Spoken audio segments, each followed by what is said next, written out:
اینجا روستای ابیانه از بالای شهر داریم میبینیم. روستا رو همونطور که میبینیم همه چی اینجا سرخه.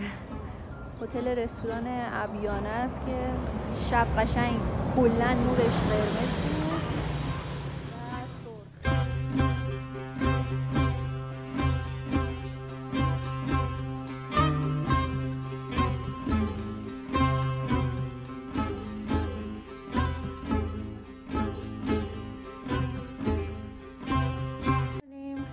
خدمت مدیریت محترم بومگردی هینزا در ابیانه هستیم.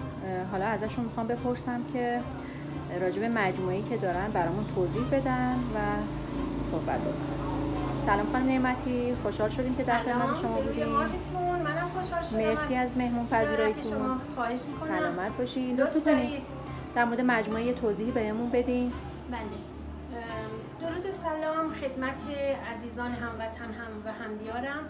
بنده نعمتی هستم از اقامتگاه بومگردی هینزا واقع در روستای توریستی و تاریخی ابیانه، کهن‌دیاری به اصالت تاریخ ایران. مجموعه بومگردی هینزا شامل 8 واحد یک خواب و 2 خواب داریم که سنتی هست و کلی امکانات در داخل واحدمون هست و در خدمت مسافران و گردشگران عزیز هستیم.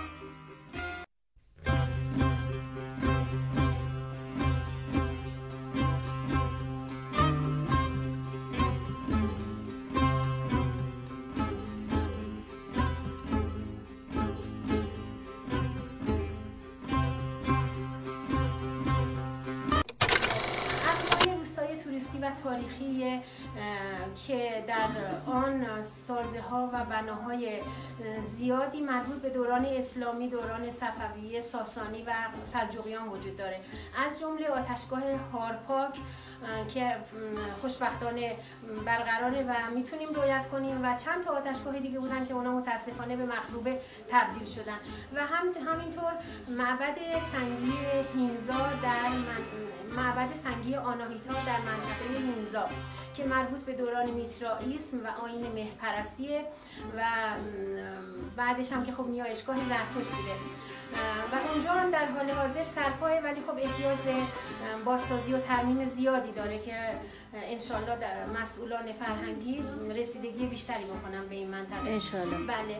بعد وجه تسمیه ابیانه که در زبان محلی بهش میگیم بیونا به معنای الهه باده، چون قدیم در دوران میترا مردم الهه ها رو ستایش میکردن، مثل الهه آناهیتا که موکل آبها بوده، فرشته موکل آبها بوده و همینطور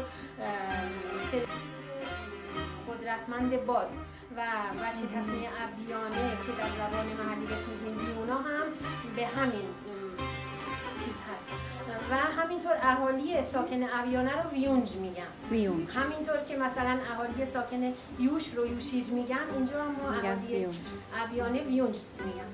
دیگه ابیانه مردمان فرهنگ دوستی داره. بله.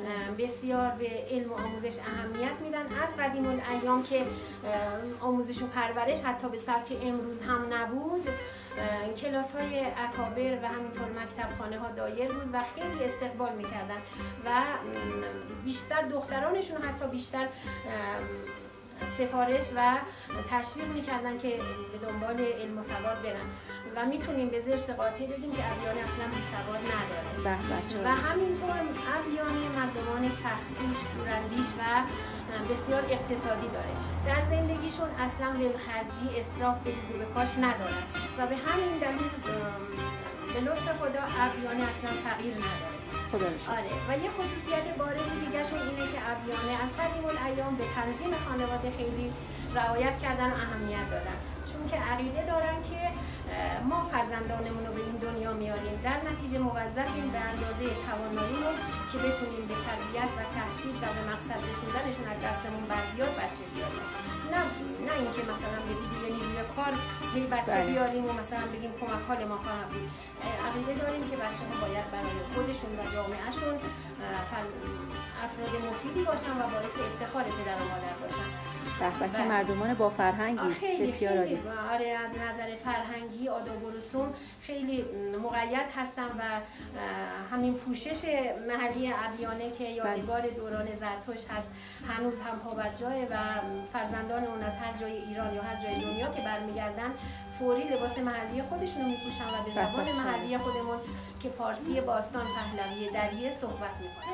آیین گذشته ها که زرتشت بودن ما به لباس مشکی عقیده‌ای نداریم. حتی دور از جون شما اگر از ماتمی هم داشته باشیم ما همین لباسو میپوشیم، دیگه لباس مشکی نمیپوشیم.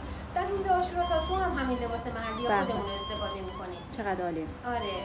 خب زنده باشی خانم نعمتی. خیلی خوشحال شدم از توضیحاتتون، خیلی مفید و جامع توضیح دادین و حالا انشالله که توی مسافرت‌های بعدی شما رو دوباره زیارت بکنیم. انشالله. خدا نگهدارتون باشه. ممنون. ممنون. زنده باشین.